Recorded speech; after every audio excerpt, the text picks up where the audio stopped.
Hey, how's it going? Today I'm talking about how to get faster for your Run Disney race. This is Running to the Castle, a podcast for injury-prone Run Disney runners on a journey to running magical miles. Join me, Dr. Allie, as I share the secrets I've gathered as a runner, doctor of physical therapy, and coach. You'll learn the exact ways I get my clients to the castle strong without feeling broken or held together with KT tape as they cross the finish line. So I will preface this by saying there are so many different ways to get faster. The ways that I recommend my clients do it, the way I'm going to recommend you do it, are the ways that I do it. I don't recommend something that I'm not doing or willing to do myself unless somebody's specifically asking on how to do the thing. But if they're asking for my recommendation, I will have tried it first and then work within that information, what I've tried and what their specific need is to recommend. So there are a couple of different types of speed workouts that I recommend. One is the 30-20-10, one is a tempo run, one is a progression run, and then one is a sprint interval, I'll call it. I don't really know what else to call it. And then one is holding race pace. So, having said that, I will recommend a variety of those different ones. And I will talk about how to do each one today. So, the first way that I mentioned, 30-20-10, that is my number one recommended way for somebody doing run-walk intervals to get faster. So 30 seconds jogging, 20 seconds running faster, and 10 seconds running fastest. So you could also call this jog, run, sprint. I sometimes change the wording because my clients will say, well, it's not a sprint comparing to like an Olympic sprinter or somebody who's really sprinting, but it's 3 levels of going fast. It's 3 levels of running. So you jog is your absolute slowest. Your run is your middle of the road, and your sprint, your 10 seconds, is your fastest. Like, you should not be able to do that more than 10 to 20 seconds. It doesn't have to be an all out, but it shouldn't be able to be done for a whole minute. Okay? So you do 30, 20, 10, 3 to 5 rounds. And I recommend if you've never done it before, start with 3. It will kick your butt. So you do 3 to 5 rounds of 30, 20, 10. Set your watch how to do it. If you don't know how to do it, go to my Instagram, runDisney DPT, and I have a reel on how to set up your Apple Watch to do this type of interval. And so you do 30, 20, 10, 3 to 5 rounds, and then you do a 2-minute walk break. And then you do that 3 to 5 rounds.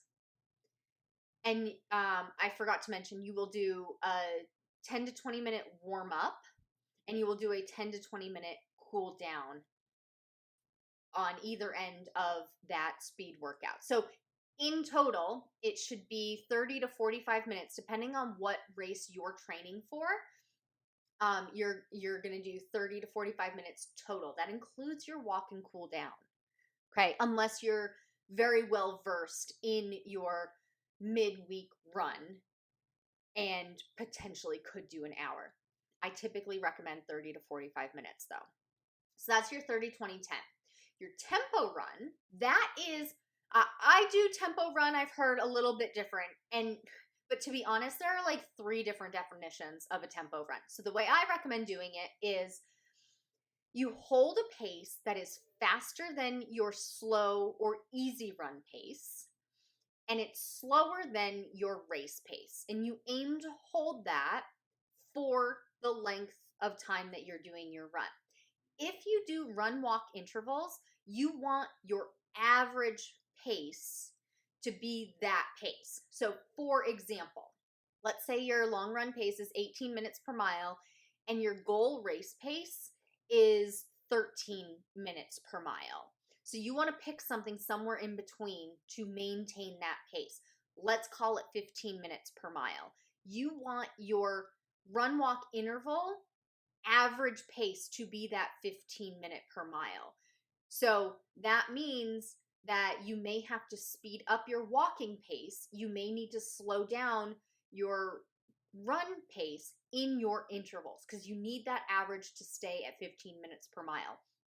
I think it's too hard when you're doing run walk intervals to try and keep your running pace 15 minutes per mile and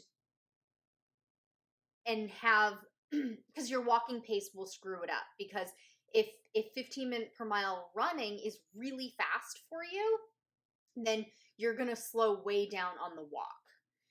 So play around with it and see what works for you, because as long as you are challenging yourself for the 30 to 45 minutes, that's what you want. You don't want it to feel the same as when you go out for a long, easy run. The next one is a progression run. So a progression run, I like to have somebody do when they're on the treadmill. It's really easy to do it on the treadmill. It's really good to do when it's too hot out and you're doing a treadmill workout, or it's too cold out and you're doing a treadmill workout, or it's too dark out and you're doing a treadmill workout. This is a really good one to do, because a progression run is where you incrementally increase the speed, the pace that you're going over the course of your run. So if you're doing 30 to 45 minutes total, you have your 10-minute walk and your 10-minute cool down. And of course, you had that for your tempo as well. I think I forgot to mention it. But so you have your 10-minute walk warm up, your 10-minute cool down, and then whatever's in between is how long you're doing your progression run. And so what I like to do is I will start at a pace that is not super duper slow, but my end pace will not be race pace. You have to look at both the starting and the end pace for this. And so what you do is you will up it by 0.1 every minute. So if you're doing run walk intervals, you may need to up it and then take a walk break, and then up it and then take a walk break. But you could also up it. So 3 rounds, 3 minutes. So let's say you start at 4 miles per hour, and then after 1 minute of 4 miles per hour, you increase it to 4.1 miles per hour for 1 minute, and then you increase it to 4.2 miles per hour for 1 minute, and then maybe you take a walk break.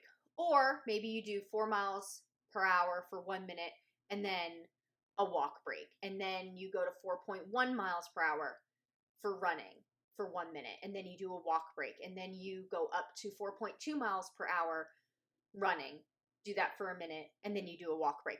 Either one works. I personally like just the continuous up before you take a break, but you have to go with where you're starting from. If you're not doing run walk intervals, just keep increasing it. And then once you get to your highest point, then you go back down in the same increments that you went up. So when I do it, I typically do my walk breaks after running for 10 or 15 minutes. So I could do progression from, let's say, 4.0 to 5.0, and I do that over the course of 10 minutes because it's 10% up every minute. So I would go from 4.0 to 5.0 in the 10 or 11 minutes, and then I go from 5.0 to 4.9 to 4.8 to 4.7, 4.6, and so on and so forth. So there are multiple ways to do that. If you want to know how to do it for you, you can always DM me, runDisney DPT, on Instagram, and I'm happy to work through it. And that's how I work through it with my clients, with how they should be doing their progression speed runs.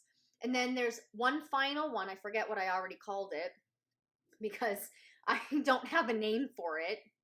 Somebody let me know in the DMs on Instagram if you can think of a good name for it. But what you do is an all-out sprint for a designated time, and then you walk for double the time. So I started doing this a couple of weeks ago, and I did an all-out sprint for a minute, and then I walked for 2 minutes. You could do 30 seconds and walk for 1 minute, whatever works for you. And I did 3 to 5 rounds. I started off the very first day I did it. I did 3 rounds. And then I worked my way up to 5 rounds before taking a 5-minute walk break. And I did 2 rounds of that. And over time, I'm going to add more rounds just to see how long it takes me. And of course, doing the warm up and the cool down ahead of that. And then there's holding race pace. So race pace, whatever you want to do for race pace, you're holding it for a designated amount of time. You can do it for a mile. You can do it for 2 miles. You could do it for 10 minutes. You could do it for 20 minutes. You get to decide. It needs to be challenging enough, but not overly exhausting that you can't do anything the rest of the day. That's the, you want to find the happy medium, and sometimes it's trial and error. I don't recommend doing race pace speed work more often than once every 6 weeks. It's very challenging. So utilize that information how you will. And then I will say, in order to get faster, you need to be going slower on your non-speed work days for the sole reason to have the energy to actually work on speed work on those days. If you're trying to work on speed work every single run, it's not going to happen. You're actually on the road to injury, burnout, and overworking your body, so you actually won't get faster. And so that means on your long runs, they need to be easy. They need to be at least 30% slower than what you want your race pace to be. It needs to be easy, almost leisurely, holding a conversation while you're doing it. Zone 2, if you're following heart rate zones, it needs to be easy, so then you have the energy for the speed work runs that you have during the other parts of the week.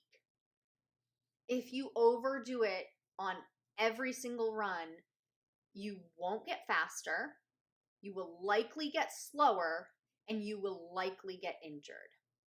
As always, thanks so much for listening. That's all for now. Talk to you soon.